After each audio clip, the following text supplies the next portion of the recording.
Bima Mobile kini hadir semakin baik. Dengan fitur yang semakin lengkap, bikin kegiatan transaksimu semakin aman dan nyaman. Bima Mobile. Unduh Bima Mobile sekarang juga.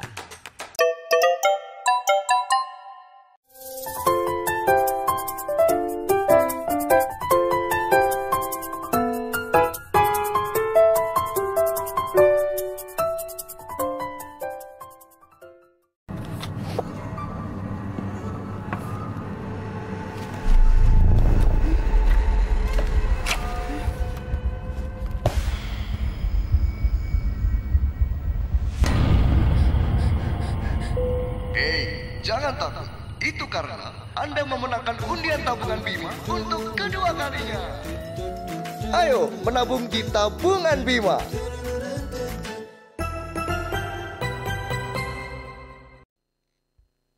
Kita akan bersama-sama untuk menghayati dan merayakan kebangkitan Kristus di tengah-tengah karya pelayanan kita di Yakum dalam ibadah Paskah pada sore hari ini dengan tema bersinar menjadi saksi kebangkitannya yang akan disampaikan oleh firman Tuhan pada sore hari ini adalah dari Pendeta Waskito dari GKI Nusuan pada saat ini. Mengawali seluruh rangkaian ibadah kita dan juga menutup akhir rangkaian Yakum Learning Carnival yang tentu dengan tema kita bersama-sama untuk selalu belajar, berbagi, dan bertumbuh.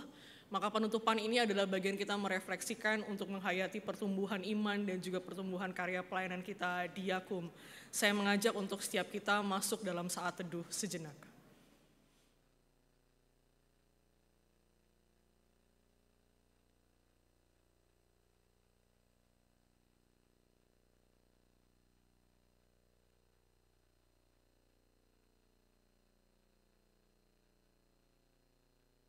Hari ini Kristus telah bangkit, Ia mengalahkan belenggu maut dan menggenapkan karya penyelamatan umat manusia. Sungguh besar kuasa dan cinta kasih Tuhan. Dalam peristiwa kebangkitan, Yesus menyatakan kuasanya. Kebangkitan ini menjadi penegasan bahwa Yesus mampu mengatasi dan membebaskan kematian manusia karena dosa. Sungguh mulia dan besar kuasa Tuhan Allah kita. Mari bersama-sama kita rayakan kebesaran Allah kita dengan memuji namanya dan saya mengundang untuk kita bangkit berdiri. Bersama-sama kita memujikan Kidung Jemaat 187 bait pertama dan keempat, Yesus bangkit, nyanyilah.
Ibadah perayaan Paskah ini berlangsung dalam nama Allah Bapa, Putra, dan Roh Kudus.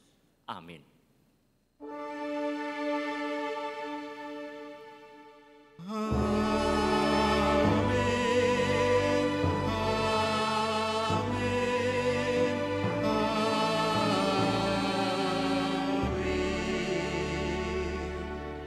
Dalam cinta kasih Tuhan, Tuhan senantiasa tinggal dan menuntun hidup kita. Syukur kepada Allah. Silakan duduk. Selamat sore Ibu Bapak Saudara sekalian yang dikasihi Tuhan. Apakah Anda sehat-sehat dan baik-baik saja? Apakah ada yang capek? By the way, ada spa enggak di sini? Ya. Kalau badan capek, tentu mudah karena kita bisa berpijat. Tapi pikiran dan jiwa yang lelah tidak mudah pulihnya. Dibutuhkan kekuatan di luar kekuatan manusia untuk dapat memulihkan secara sempurna. Oleh karenanya, mari kita bersama menghadap kehadirat Tuhan untuk dipulihkan dari segala beban yang menghambat perjalanan iman kita. Dengan mengaku dosa, mari kita berdoa secara pribadi terlebih dahulu.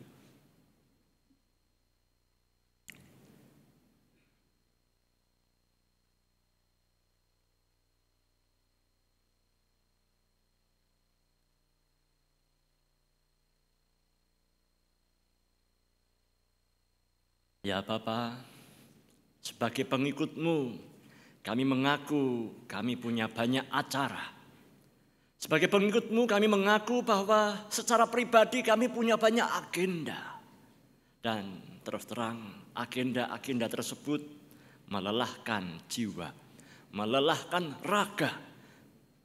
Tuhan, ampunilah kami bahwa seringkali dalam pelayanan kami sebagai persekutuan, gereja atau unit-unit pelayanan gerejawi, kami justru tidak melayani Tuhan, tetapi melayani hal-hal dan kepentingan-kepentingan yang lain, yang menjebak kami dalam suatu aktivisme, kecapaian dari berbagai macam kegiatan, namun belum tentu sebagaimana yang Tuhan harapkan. Oleh karena Tuhan, kami hari ini bersyukur karena Tuhan sudah memberikan kesempatan bagi kami untuk rehat sejenak, berefleksi, mengkoreksi diri, dan melihat banyaknya sisi positif dari unit-unit rekan-rekan kami yang lain melalui karnival ini. Biarlah Learning Carnival ini menjadi alat pemulihan Tuhan bagi pelayanan kami. Dalam nama Tuhan Yesus Kristus, kami bersyukur atas kesempatan pemulihan ini. Amin. Berita anugerah bagi kita yang menjadi saksi kebangkitan.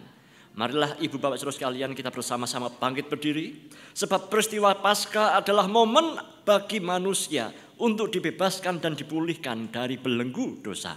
Kita menjadi saksi kebangkitan Allah yang diutus untuk mewartakan kabar sukacita itu. Sebagaimana Paulus berkata, tetapi sekarang setelah kamu dimerdekakan dari dosa dan setelah kamu menjadi hamba Allah, kamu beroleh buah yang membawa kamu kepada pengudusan, dan sebagai kesudahannya ialah hidup yang kekal. Demikianlah berita anugerah dari Tuhan. Terpujilah Tuhan. Karena Tuhan sudah mendamaikan kita dari segala dosa, marilah kita saling berjabat tangan satu dengan yang lain dan mengucapkan salam damai.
bersyukur, bersukacita, kasih Tuhan diam di dalamku. Aku bersyukur, bersukacita, kasih Tuhan diam di dalam, berlimpah sukacita di hati kita.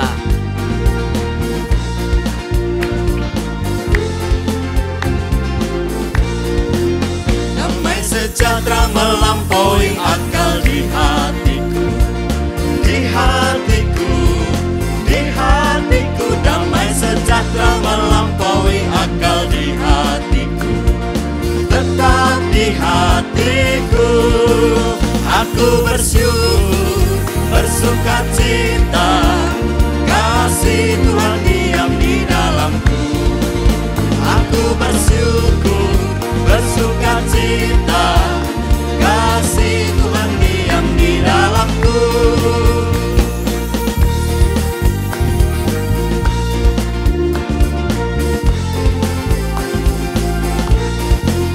Berlimpah kasih Yesus di hatiku, di hatiku, di hatiku. Berlimpah kasih Yesus di hatiku, tetap di hatiku.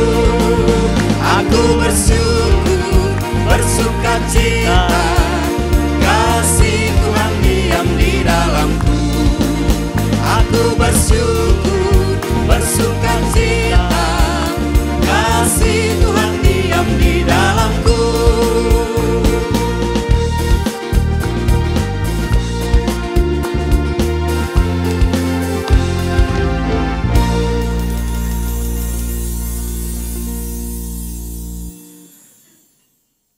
Saudara, rekan-rekan, ibu bapak semua, mari kita bersama-sama menengok pengalaman hidup dan pengalaman-pengalaman yang saat ini membentuk kita hingga tiba di titik ini. Mari kita meneranginya di dalam terang sabda Tuhan. Mari kita berdoa. Bapa kami yang ada di dalam surga, pada sore hari ini ya Bapa, kami akan membaca sabdamu. Biarlah sabdamu menginspirasi kami. Biarlah kami dapat menjadi lebih jeli melihat setiap kesempatan yang Tuhan sudah sediakan. Dan kami diberi kejujuran serta keberanian untuk mengkoreksi, memperbaiki pengalaman-pengalaman lalu yang sudah tidak relevan, yang seharusnya Tuhan Engkau memberikan pada kami sikap yang baru. Biarlah sabdamu membimbing kami menemukan sikap-sikap yang baru tersebut. Dalam nama Tuhan Yesus Kristus kami berdoa. Amin. Ibu, bapak yang dikasihi Tuhan, mari kita bersama-sama membuka Alkitab kita dan membaca dari Kisah Para Rasul pasal 10 ayat 34 sampai 36. Saya merasa berkhotbah di alun-alun Surakarta ini karena eko ya. Iya. Kayak dakwah beneran ini ya. Tapi memang ya inilah dakwah, inilah firman Tuhan. Mari kita akan berbaca dengan berbalas-balasan Kisah Para Rasul pasal 10 hanya ayat 34 dan sampai 36 saja. Ya, saya tahu ibu bapak saudara kalian sudah capek. Dan saya juga tahu di belakang saya masih ada antrian orang jauh, Pak Yonatan. Jadi kita nggak akan berpanjang ayatnya. Nah, kita akan bergantian membacanya dengan cara membaca setiap kali berjumpa tanda koma, kita gantian baca. Ya. Jadi ketika kita berjumpa tanda titik koma, ganti ayat sekalipun, kalau enggak ketemu koma, jangan gantian. Siap Ibu Bapak? Ya, saya mulai. Kisah Para Rasul pasal 10 ayat 34 sampai dengan 36. Lalu mulailah Petrus berbicara. Bahwa Allah tidak membedakan orang. Setiap orang dari bangsa manapun, ayo, yang takut akan Dia dan yang mengamalkan kebenaran berkenan kepadanya. Itulah firman yang Ia suruh sampaikan kepada orang-orang Israel.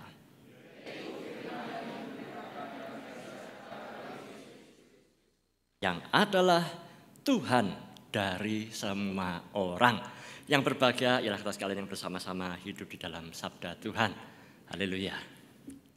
Ibu Bapak yang kasih Tuhan, saya sudah lupa siapa yang merumuskannya, tetapi saya ingat ini ada teori namanya attachment teori. Ya. Jadi teori kait-mengkait. Bagaimana kurang lebih kira-kira yang saya ingat gini. Kalau seseorang itu di masa kecilnya atau di masa di masa awal sesuatu mengalami suatu permulaan yang dia merasa aman, nyaman, dilindungi, attached, ya, maka kecenderungan orang ini akan terbentuk kepribadiannya dan merasa aman, secure. Dalam menghadapi berbagai macam ketidakpastian, dia tetap merasa bisa beradaptasi dengan baik. Sebaliknya, kalau seseorang dipelihara, dididik, atau mengalami insekuritas dalam jangka waktu yang cukup panjang, maka dia akan menjadi orang yang cenderung juga membuat orang sekitarnya menjadi tidak aman, tidak nyaman, enggak iso dijagake, enggak terorganisir. Ibu Bapak yang kasih Tuhan, di sini kita membaca suatu bagian firman, suatu penggalan kisah dari seorang yang namanya Cornelius, yang ditulis pada pasal 10, dikatakan Cornelius adalah serdadu Roma, yaitu seorang perwira pasukan yang asalnya dari Italia. Mungkin hobinya ngopi. Ya saya juga nggak tahu ya. Ya orang-orang Italia kan suka bikin kafe itu. Nongkrong bersama-sama. Nah, dan perwira Italia ini adalah orang yang ternyata karakternya semana, sukanya merangkul. Keluarga besar semua diopeni. Makanya ketika bertugas di wilayah Yudea, tetangganya juga diopeni. Sinagoge di tempat tinggalnya disumbangi. Dan akhirnya dia disukai oleh banyak orang. Padahal dia perwira penjajah Roma. Ini baru kali ini loh ya. Ada penjajah yang citranya itu positif. Kenapa? Karena ternyata memang pawaan si Cornelius adalah orang yang semana. Nah, dalam bacaan di ayat-ayat berikutnya kita berjumpa dengan seseorang yang disebut Petrus. Petrus adalah seorang Yahudi yang pada waktu suatu ketika ia berdoa, Roh Kudus berkarya. Memerintahkan Petrus untuk, Petrus ini kusajikan B1, B2. Di Solo ini B2 gampang. Kalau B1 sudah susah ya. Ada yang suka jajan B1? Ya, mungkin kalau Pak Dani di daerah Boyolali mungkin sana ketemu banyak ya. Ya. Dan binatang-binatang haram lainnya. Yang bagi Petrus dia jangan sampai Tuhan hal ini harus aku makan. Tetapi itu adalah sebuah perumpamaan di mana Tuhan sebenarnya ingin menyuruh Petrus untuk keluar dari kepompong tradisi yang membelenggunya.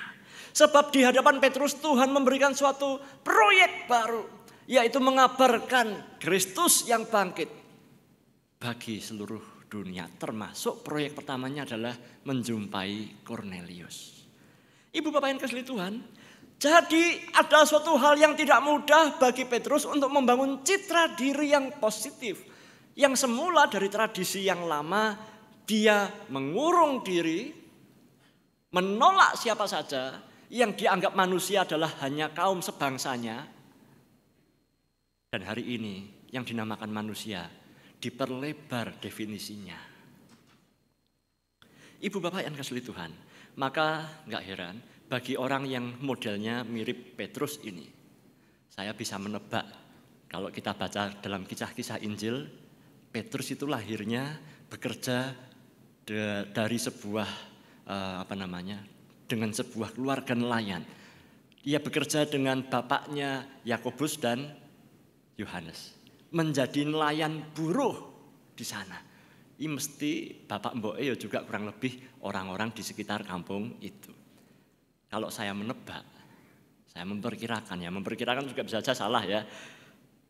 Mungkin Petrus mengalami kesulitan ketika ia membangun perasaan aman.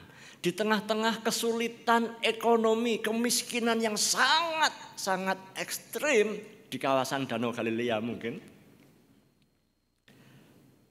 Yang ada masa kecil Petrus mungkin kanibal. Ya, kalau enggak dibohongi dia harus membohongi. Kalau supaya dia mau bisa dapat dia harus merebut. Mungkin itu dugaan saya. Kenapa? Karena kalau kita lihat temperamen Petrus ketika ada apa angkat senjata. Ketika Tuhan Yesus merasa wah ini enggak aman nih. Lalu Tuhan saya akan berani mati untuk kau. Gitu kan? Kita ingat ya, dia angkat pedang. Padahal ketika Tuhan Yesus sedang diadili, kata-kata sesumbarnya sama sekali tidak terbukti. Dari ciri yang kedua, dari orang yang insecure adalah dia bisa meledak-ledak. Meledak beneran nih. Nah, gak usah dipakai ya. Ya. Mudi, tapi juga mudah cemas. Dan kehilangan keyakinan percaya dirinya. Makanya ketika berjumpa dengan hamba perempuan, gendok cilik ketika Yesus sedang diadili, dia menyangkali. Bukan karena mencret ya. Menyangkal, mengkhianati cintanya kepada Tuhan. Jadi bukan hanya Yudas yang mengkhianati, bahkan hampir semua murid-murid Yesus kalau kita lihat di mana mereka nggak ada ceritanya. Makanya ciri yang ketiga adalah orang yang insecure itu biasanya disorganized, nggak teratur, bosah-basah, terlalu spontan itu mestinya biasanya nggak teratur. Dan itulah ciri-ciri si Petrus. Tapi hari ini Ibu Bapak Saudara sekalian, bacaan kita suatu hal yang sangat indah terjadi. Petrus disembuhkan oleh Roh Kudus melalui campur tangan Kornelius. Jadi ini adalah cerita tentang bagaimana Kornelius dipakai oleh Roh Kudus untuk menyembuhkan si Petrus. Dan sebaliknya Petrus dipakai oleh Roh Kudus untuk menanamkan dasar iman yang kuat bagi orang yang kepingin belajar tentang siapakah Yesus. Sungguh kolaborasi yang indah yang diorganisir oleh Roh Kudus. Maka apa yang dapat kita lakukan sebagai gereja, sebagai rumah sakit, lembaga pelayanan masyarakat yaitu Yakum ini? Saya nggak usah berpikir banyak-banyak dan panjang-panjang. Alkitabnya kira-kira secara bodon saya tangkap demikian. Bahwa kalau kita mau menjadi orang yang dipakai oleh Tuhan, maka jadilah orang-orang yang memperbanyak pengalaman.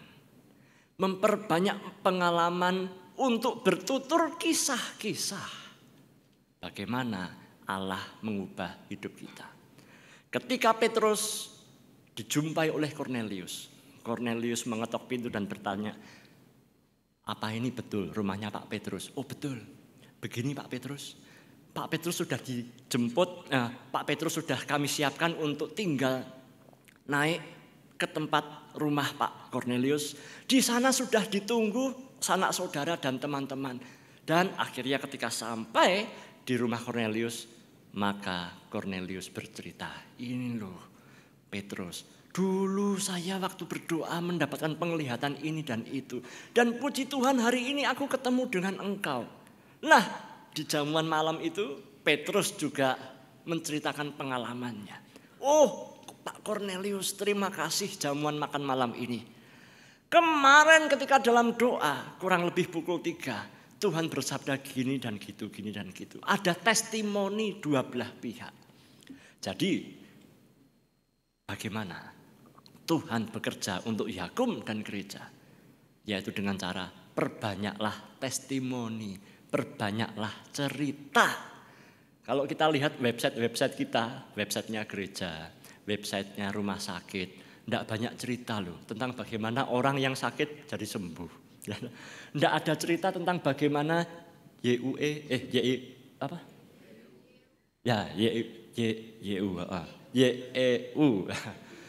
kisah-kisah dari ibu, bapak, juga tadi Bu April ya, yang dari Semarang tadi. Rita, ya. Yang dapat kita testimoni di laman-laman kita. Karena kita ini nggak ada cerita, maka Yakum, terus terang aja saya sebagai keluarga dari gereja, aktivis dari gereja, kata Yakum itu nggak ada di ingatan di kepala. Ya kan? Belum tentu Yakum ada di ingatan di kepala. Tapi saya dengar satu cerita dari anggota jemaat saya. Beliau adalah pasien rutin dari Dr. Glendis yang ada di Panti Waluyo. Dia bercerita, wah Pak, saya itu mahnya akut. Tapi ketika saya berjumpa dengan Dr. Glendis, belum dikasih obat aja, wah sakit mah saya sudah hilang. Ada Bu Dokter? Tidak ada ya? Oh Pak Dokter ya? Nah bukti bahwa saya nggak tahu kan. Jadi Dr. Glendis itu cowok ya? Glendi. Nah ya. Mohon maaf ya, bapaknya ada di sini Pak Dokter? Untung nggak ada ya. Tapi cerita itu saya ingat. Maka dari itu saya jadi yakin untuk berobat di Panti Waluyo kalau saya sakit. Puji Tuhan sekarang saya belum. Tapi saya setidaknya sudah mengubah mindset saya bahwa oke, Panti Waluyo mengedepankan hal-hal yang tidak dilakukan oleh dokter-dokter di rumah sakit yang lain. Amin Bapak Saudara sekalian. Dan itu kalau testimoni itu saya ceritakan terus bolak-balik kan saya sudah berpromosi tentang rumah sakit kita. Tepuk tangan dong untuk Panti Waluyo. Dan saya yakin di rumah sakit Panti Waluyo dan unit-unit Yakum yang lain. Di tengah-tengah kesibukan demi kesibukan. Acara kumpul kayak gini ini, berbagi cerita dan pengalaman ini mungkin jadi sangat jarang. Betul? Ini kali yang pertama ya. Ya, semoga tahun depan atau 2 tahun lagi ada lagi. Dan ada banyak kisah inspiratif yang dapat dibagi. Saya bayangkan, ya mohon maaf kalau salah, tapi kalau enggak ya enggak apa-apa lah. Saya membayangkan, mohon maaf kalau salah. Di tengah-tengah orang yang datang ke rumah sakit, enggak ada pasien yang pikirannya enggak kisruh, betul? Orang datang dengan pikiran kisruh ke rumah sakit, dengan kesibukan dan badan yang lemah dan capek, lama-lama pelayan-pelayan di rumah sakit jadi kisruh enggak? Jadi kisruh. Anggota-anggota jemaat sakit imannya. Lama-lama Pak Pendeta bisa sakit enggak imannya? Bisa. Anggota-anggota jemaat berkonsultasinya pada Pak Pendeta, mengeluhnya pada Pak Pendeta. Kalau di rumah sakit ya pada Bu Dokter, pada perawat, pada staf administrasi. Tapi kepada mereka, kepada siapa mereka mengeluh? Yang kedua, mungkin ada baiknya diadakan rutin jadwal mengeluh. Mungkin setiap karyawan, termasuk juga kalau pendeta di GKI ini ya juga belum ada. Dulu sudah ada wacana tapi belum kelakon. Pendeta itu kudunya ya dijadwal, berkeluh kesah, berkonsultasi secara khusus dan terjadwal. Demikian juga karyawan-karyawan Yakum. Entah itu mau sejak dari OB, staf administrasi, dokter dan segala macam. Punya jadwal untuk berkeluh kesah. Setidaknya setengah tahun sekali, ya toh, dengan tenaga yang memang khusus, yang profesional. Dengan berbagi cerita, kita tahu bahwa tidak ada manusia yang sempurna, tetapi setidaknya beban di pundak selama pelayanan berbelas tahun ini terobati. Ini yang saya dapatkan dari kisah inspiratif Cornelius dan Petrus yang digunakan oleh Roh Kudus untuk saling menyembuhkan dan menguatkan satu yang dengan yang lain. Amin. Semoga kita semua juga menjadi saksi kebangkitan Tuhan. Iya. Kalau Anda boleh bermurah hati, saksi kebangkitan Tuhan ini jangan hanya berhenti dalam wacana saja, tapi tolong berikan saya kesempatan barang 3 menit aja. Tapi saya mesti punjul deh kelihatannya deh. Begini Ibu Bapak yang dikasih Tuhan, saya bisa minta tolong dibantu. Saya datang bersama dengan rekan pemuda di sini, namanya Atta. Pada saya sudah membawa sebuah kertas bekas. Ya.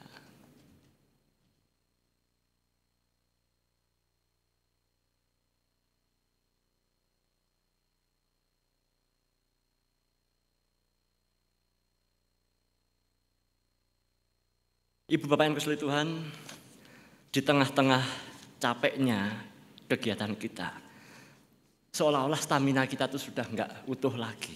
Seolah-olah hidup kita ini juga seperti kertas bekas ini. Ya, Ibu Bapak yang dikasihi Tuhan, tetapi firman Tuhan berkata, kalau kamu mau digunakan oleh Tuhan menjadi saksi kebangkitan, testimoni kebangkitan, testimoni pemulihan, maka ya di tangan kita sudah ada kertas yang satu sisinya putih. Juga kepada Anda dibagikan ballpoint, ya, silakan dibagi ballpointnya segera, cepat aja. Nah, tugas Anda setidaknya untuk menjadi Cornelius ataupun Petrus saat ini adalah yang pertama, di tengah-tengah kertas ini, ya, bagilah kertas ini dilipat menjadi 2, saudara-saudara. Oke, ya, dilipat ya. Ini ben tombol ngantuk ya, biar nggak ngantuk ini. Lah mesti punjul terung menit ini. Nah, setelah dilipat, tuliskanlah satu nama yang jadi PR Anda. Saya mau ngajak ngobrol dia, bercurah gagasan, bercurah keluh kesah, mendengarkan cerita atau keluh kesah dia. Satu nama ditulis di garis yang Anda sudah buat ini. Paham? Bisa? Ya, segera tulis saja namanya.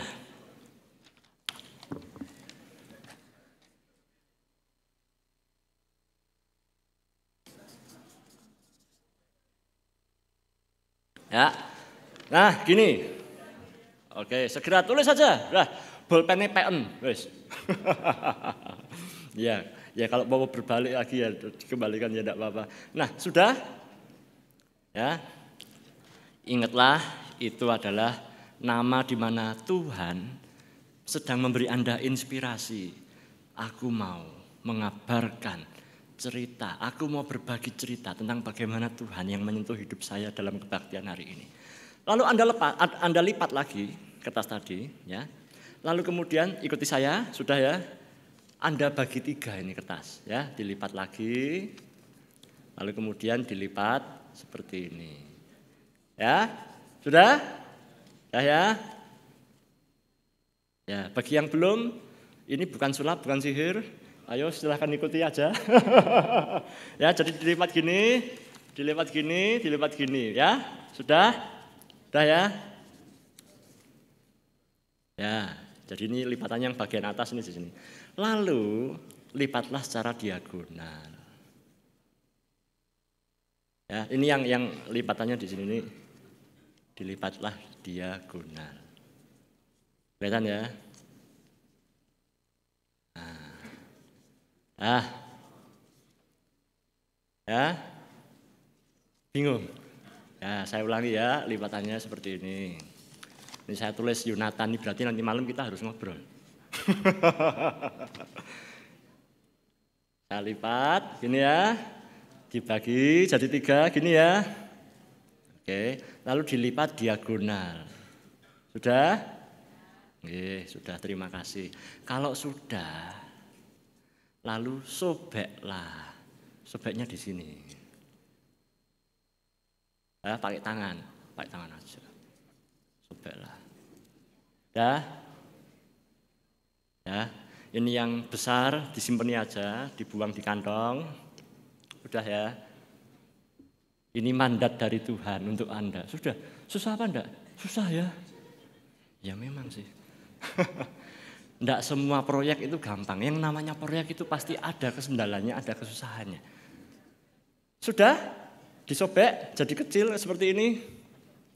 Kalau sudah silakan dibuka. Ya. Jadi tugas saya dari Tuhan adalah saya harus menyediakan waktu untuk Yonatan.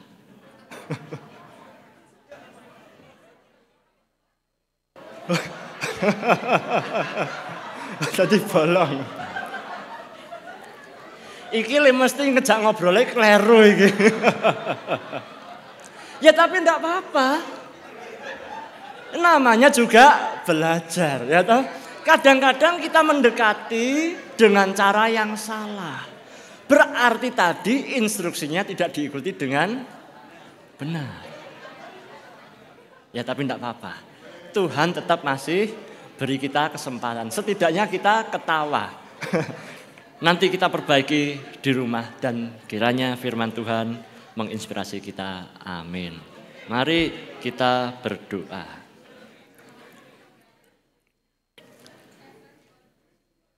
Ya Tuhan, hari ini kami terinspirasi oleh kebangkitan Tuhan yang menggerakkan Roh Kudus untuk memimpin Kornelius dan Petrus. Kornelius diutus Tuhan untuk mencari Petrus. Petrus diutus Tuhan untuk memberikan kekuatan pondasi iman kepada Kornelius. Dan kami bersyukur padamu Tuhan bahwa Kornelius sekalipun dia semula belum percaya pada Tuhan, tetapi di hadapan Korneliuslah Petrus merasakan hangatnya cinta kasih persaudaraan dan keluarga. Disitulah dia baru sadar bahwa Tuhan adalah Tuhan semua umat manusia. Tidak membeda-bedakan dan mengecualikan. Oleh karenanya Tuhan, kalau hari ini kami berjumpa dengan saudara-saudara yang mungkin kesepian. Kami sendiri yang juga mungkin kesepian. Yakum yang kesepian karena tidak melihat ladang pelayanan di dunia. Gereja yang menjadi tidak relevan di tengah-tengah kebutuhan dunia.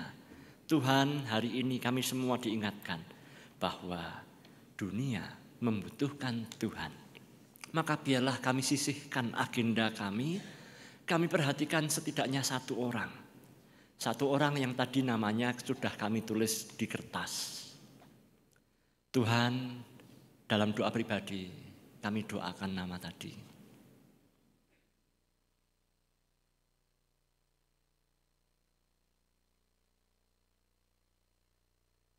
Tuhan, kami juga doakan untuk kepengurusan Yakub, pembina, pengawas, dan semua karyawan, staf dan banyak mitra yang sedang bekerja sama.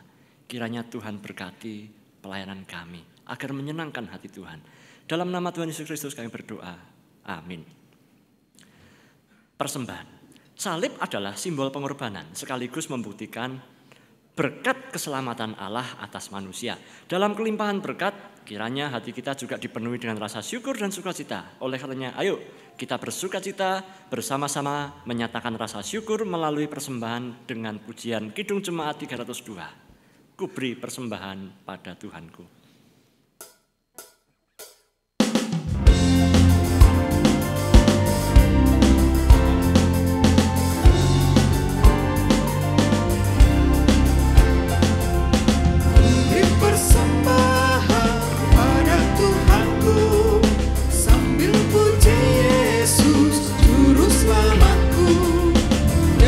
Sukaria ku beri padamu dan merasakan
Mari kita berdoa. Syukur kami padamu ya Tuhan, syukur yang secara tulus kami bawa ini. Biarlah menjadi latihan dalam kehidupan kami, agar apapun yang terjadi, syukur dan syukur belaka yang menjadi nafas kami. Dalam nama Tuhan Yesus Kristus kami berdoa. Amin.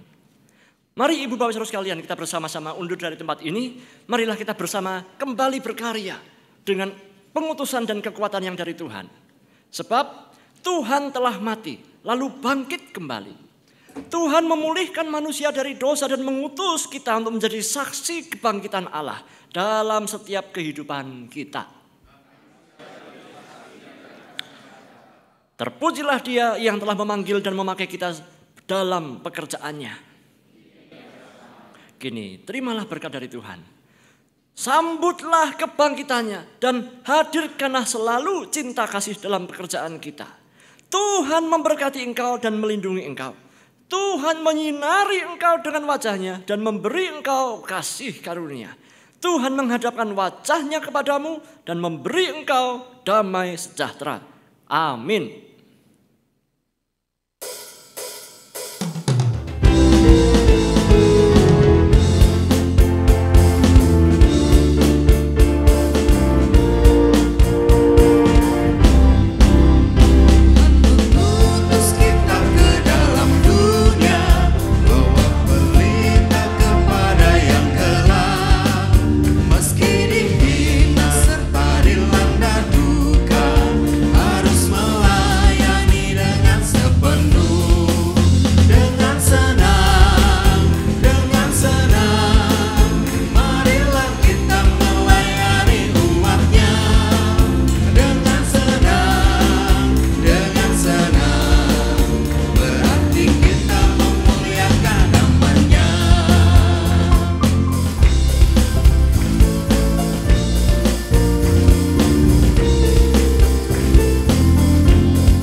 Shalom Bapak Ibu Saudara yang terkasih di dalam Tuhan Yesus Kristus.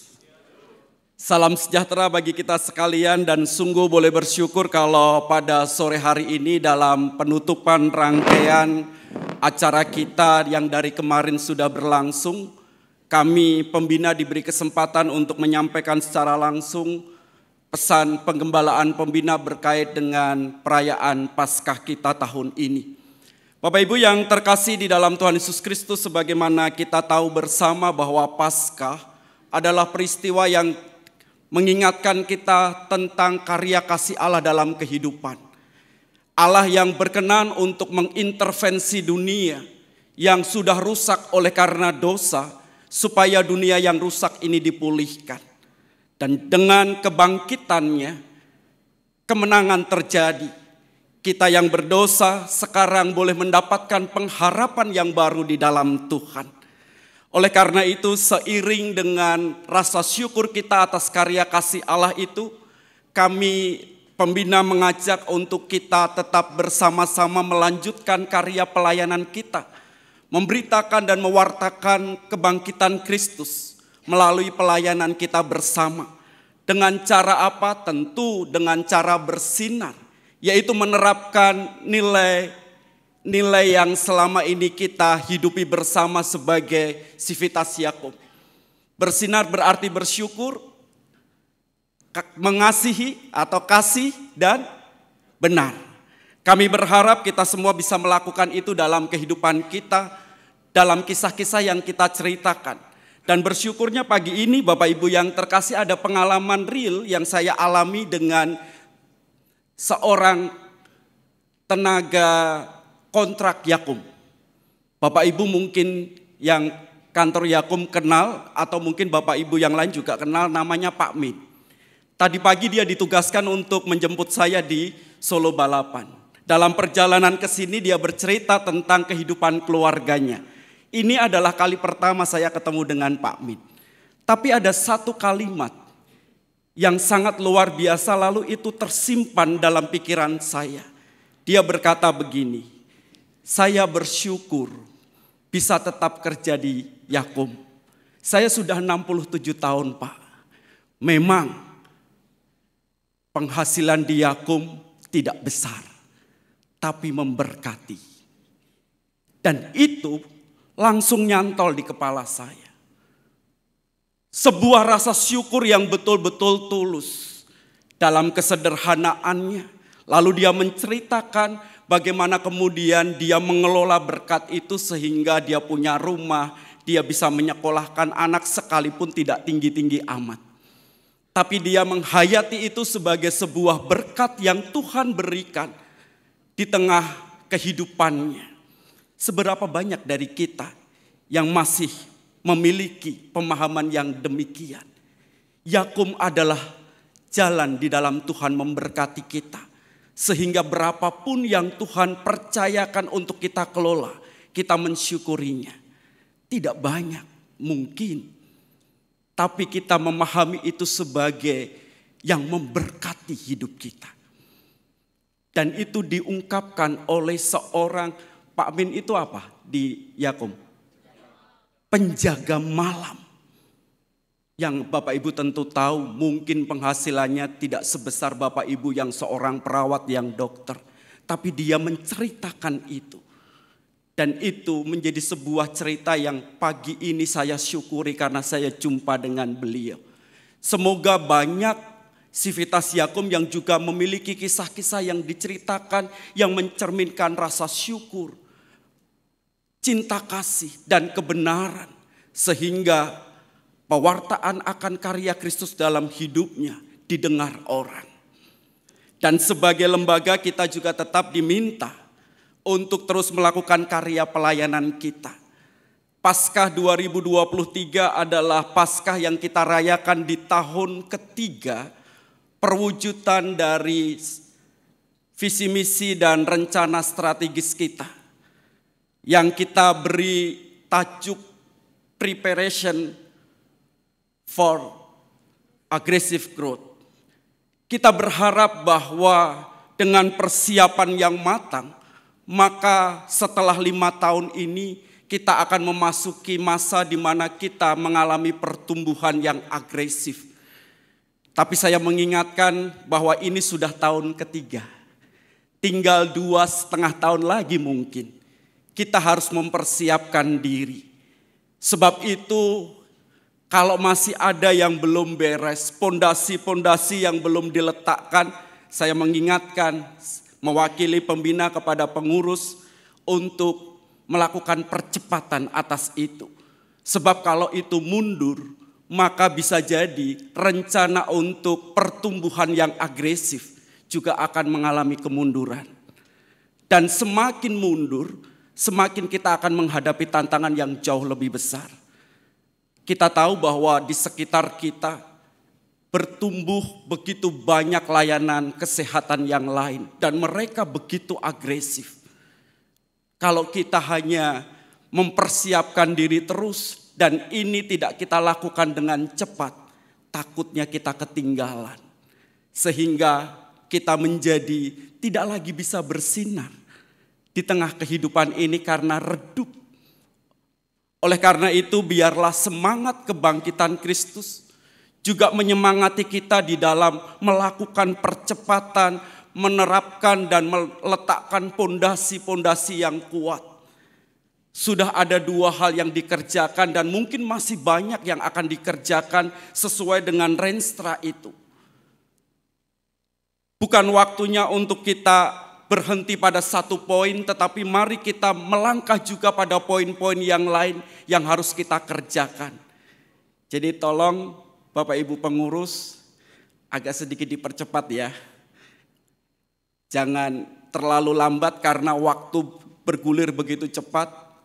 Saya dulu SMA di Purwodadi, zaman saya di Purwodadi itu rumah sakit hanya ada 2, rumah sakit umum daerah dan rumah sakit Panti Rahayu Yakub. Sekarang kemarin ketika saya nganter istri pulang kampung karena orang tuanya masih di sana, sudah ada 6 rumah sakit baru swasta yang mengelilingi rumah sakit umum daerah dan rumah sakit Panti Rahayu. Dan itu tersebar di sekeliling pinggiran kota Purwodadi. Kalau kita tidak segera mempercepat pertumbuhan kita secara agresif, lambat laun keberadaan kita sebagai saksi Kristus makin redup dan terkalahkan oleh yang lain yang ada di sekitar kita. Dan bukan itu yang dikehendaki Tuhan tentunya. Karena itu mari apapun yang terjadi, kalau memang kita membutuhkan sebuah transformasi seperti tadi yang dikatakan oleh Pak Indra, ya mari kita susun langkah-langkah transformasi apa yang sekiranya diperlukan. Dan kami berharap untuk unit-unit pelayanan, unit-unit kerja Yakum berkenan mendukung proses ini supaya pada akhirnya kita bisa tetap berkarya di tengah dinamika perubahan yang terus terjadi dalam kehidupan kita. Bukan untuk kita, melainkan untuk kemuliaan nama Tuhan. Kita berharap semangat itu tetap ada dalam diri kita, sekalipun mungkin butuh perjuangan yang tidak mudah. Selamat Paskah, Tuhan memberkati kita semuanya. Terima kasih.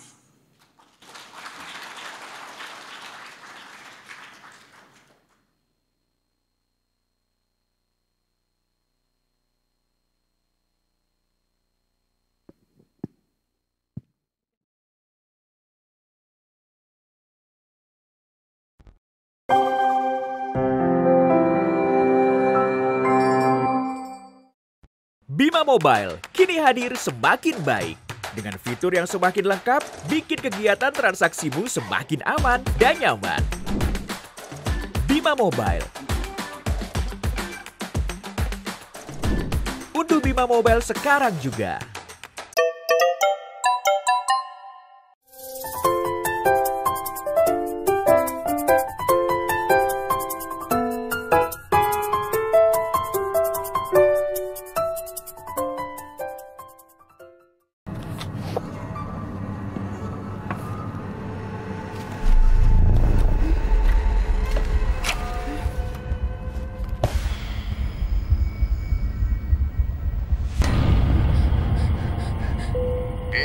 Jangan takut, itu karena Anda memenangkan undian tabungan Bima untuk kedua kalinya.